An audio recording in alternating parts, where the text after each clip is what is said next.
Καλημέρα παιδιά! Σήμερα θα μιλήσουμε για την αναπνοή των φυτών. Τα φυτά, όπως και όλοι οι ζωντανοί οργανισμοί, αναπνέουν. Εδώ βλέπουμε δύο εικόνες για το πώς γίνεται η αναπνοή των φυτών. Η λειτουργία κατά την οποία το φυτό προσλαμβάνει οξυγόνο από το περιβάλλον και αποβάλλει διοξείδιο του άνθρακα στην ατμόσφαιρα ονομάζεται αναπνοή. Τα φυτά χρειάζονται ενέργεια για να επιβιώσουν, την οποία εξασφαλίζουν με την τροφή τους. Τα φυτά συνθέτουν μόνα τους την τροφή τους, που είναι το άμυλο. Η διάσπαση τώρα του αμύλου γίνεται με την αναπνοή του φυτού. Επίσης, η αναπνοή των φυτών γίνεται από όλα τα μέρη τους. Όπως ήδη γνωρίζουμε, τα μέρη του φυτού είναι τα φύλλα, ο βλαστός, καθώς και οι ρίζες. Η αναπνοή γίνεται σε όλη τη διάρκεια του 24ωρου.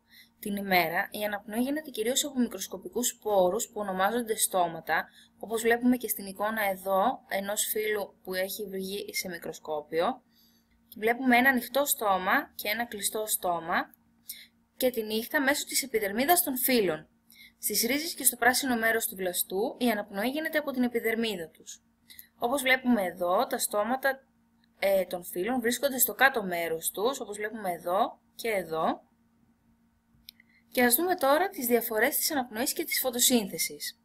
Μία από αυτές είναι πως η φωτοσύνθεση γίνεται μόνο την ημέρα, ενώ η αναπνοή και την ημέρα και τη νύχτα. Η δεύτερη είναι πως με τη φωτοσύνθεση τα φυτά προσλαμβάνουν διοξείδιο του άνθρακα και αποβάλλουν σε αυτό οξυγόνο, ενώ κατά την αναπνοή συμβαίνει το ακριβώς αντίθετο.